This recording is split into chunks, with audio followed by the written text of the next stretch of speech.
What if everything you've been taught about the solar system is just a matter of perspective?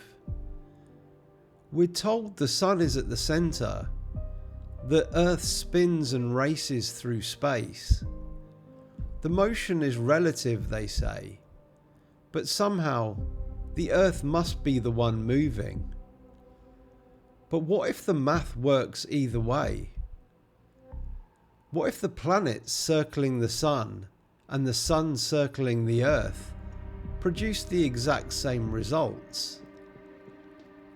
That's not science fiction, that's the Tychonic system, named after astronomy's unsung hero, Tycho Brahe, and it may be the most suppressed truth in modern science.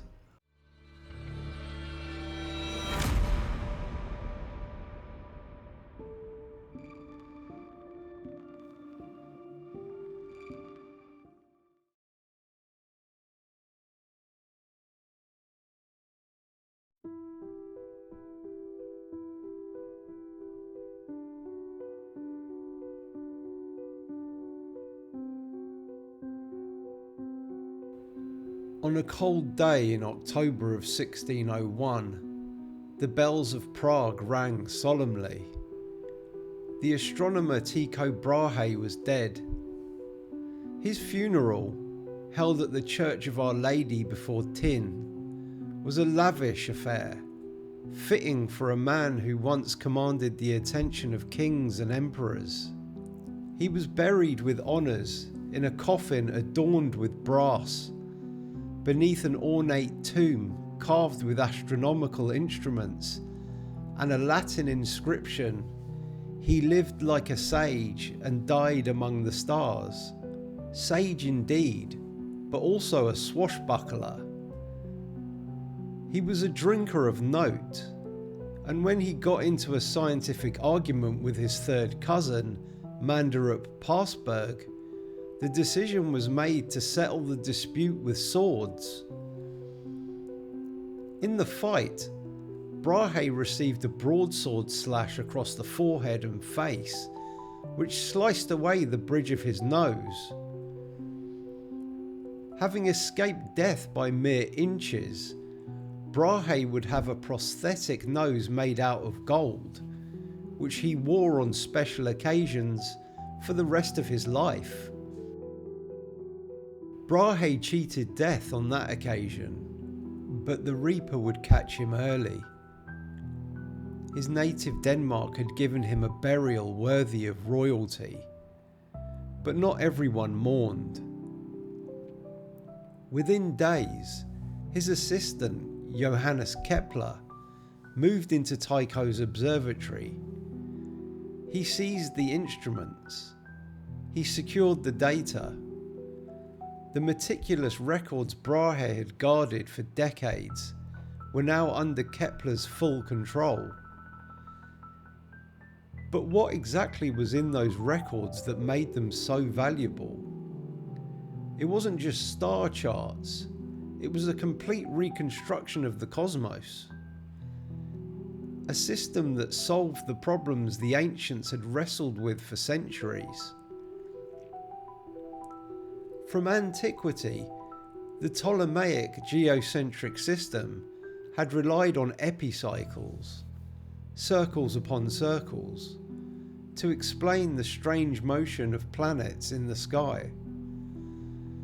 As more observations poured in, the model became bloated with complexity. Each new anomaly required another layer of mathematical scaffolding. Brahe saw the flaw. In his system, the sun orbits the Earth, and the planets orbit the sun. This simple shift eliminated the need for most epicycles. The motions of Mars, Jupiter, and Saturn, their temporary loops in the sky, could now be explained as a matter of perspective, not extra machinery. Elegant, efficient, and accurate. So why were some so eager to replace the Earth with the Sun at the centre of the universe? This might be answered by quotes from the most well-known heliocentrists themselves, Copernicus and Kepler. Copernicus writes in his book, De Revolutionibus, "In the middle of all sits Sun enthroned. In this most beautiful temple could we place this luminary in any better position from which he can illuminate the whole at once. So the Sun sits as upon a royal throne, ruling his children the planets, which circle round him." Kepler wrote in his book De Stella Nova, "The Sun represents, symbolises, and perhaps even embodies God the Father. The stellar vault, the Sun, and the space in between, the Holy Ghost." Is it possible that it was philosophical rather than scientific motivations that led these men to fawn after a sun-centered paradigm? Karl Popper, well-known philosopher and academic, wrote the following: "Copernicus studied in Bologna under the Platonist Navarra, and Copernicus's idea of placing the Sun rather than the Earth in the centre of the universe was not the result of new observations, but of a new interpretation of old and well-known facts in light of semi-religious Platonic and Neoplatonic ideas.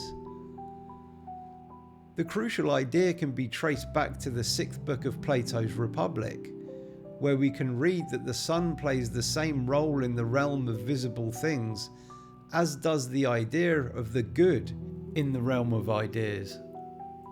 Now, the idea of the good is the highest in the hierarchy of Platonic ideas. Accordingly, the Sun, which endows visible things with their visibility, vitality, growth, and progress, is the highest in the hierarchy of the visible things in nature. Now, if the Sun was to be given pride of place, if the Sun merited a divine status, then it was hardly possible for it to revolve about the Earth. The only fitting place for so exalted a star was the centre of the universe. So the Earth was bound to revolve about the Sun. This Platonic idea, then, forms the historical background of the Copernican revolution. It does not start with observations, but with a religious or mythological idea. Science historian James Burke describes the impact of the new Copernican theory on beliefs of the time in his book The Day the Universe Changed. He says, "The work, published in 1543, was called On the Revolution of the Celestial Spheres. It stated that the centre of the universe was a spot somewhere near the Sun. The scheme met the requirements of philosophical and theological belief in circular motion. In every other respect, however, Copernicus struck at the heart of Aristotelian and Christian belief. He removed the Earth from the centre of the universe, and so from the focus of God's purpose. In the new scheme, man was no longer the creature for whose use and elucidation the cosmos had been created. His system also placed the Earth in the heavens, and in doing so, removed the barrier separating the incorruptible from the corruptible." German polymath Johann von Goethe poetically summarised the situation of the 1600s with this: "But among all the discoveries and corrections, probably none has resulted in a deeper influence on the human spirit than the doctrine of Copernicus, Possibly mankind has never been demanded to do more, for considering all that went up in smoke as a result of realizing this change, a second paradise, a world of innocence, poetry and piety, the witness of the senses, the conviction of a poetical and religious faith. No wonder his contemporaries did not wish to let all this go and offered every possible resistance to a doctrine which in its converts authorized and demanded a freedom of view and greatness of thought so far unknown, indeed not even dreamed of. Many prominent theologians contemporary to the Copernican revolution fought hard against it. John Calvin wrote only 15 years after Copernicus's major work was published in his commentary on the Psalms, "A simple survey of the world should of itself suffice to attest a divine providence. The heavens revolve daily, and, immense as is their fabric, and inconceivable the rapidity of their revolutions, we experience no concussion, no disturbance in the harmony of their motion. The sun, though varying its course every diurnal revolution, returns annually to the same point. The planets, in all their wanderings, maintain their respective positions. How could the earth hang suspended in the air were it not upheld by God's hand? By what means could it maintain itself unmoved, while the heavens above are in constant rapid motion? Did not its divine Maker fix and establish it? Yea, he hath established it." Martin Luther said, "There was mention of a certain astrologer who wanted to prove that the earth moves and not the sky, the sun, and the moon. This would be as if somebody were riding on a cart or in a ship and imagined that he was standing still while the earth and the trees were moving. So it goes now. Whoever wants to be clever must agree with nothing that others esteem. He must do something of his own. This is what that fellow does who wishes to turn the whole of astronomy upside down.